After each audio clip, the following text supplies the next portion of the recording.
Hola amigos del Excel, hoy os quiero mostrar cómo poner los datos de una tabla en formato horizontal.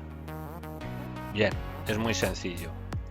Lo que hacemos es seleccionamos los datos, control C, nos posicionamos donde queremos colocar los datos en formato horizontal, botón derecho, pegado especial y utilizamos transponer y aceptar, y de un solo clic tienes todos los datos en formato horizontal. Bueno, espero os hayan resuelto tus dudas. Si te ha gustado, dale a like, comparte y suscríbete para más vídeos como este. Déjame en los comentarios qué te ha parecido el contenido, cómo puedo mejorarlo o si quieres que haga algún tutorial específico.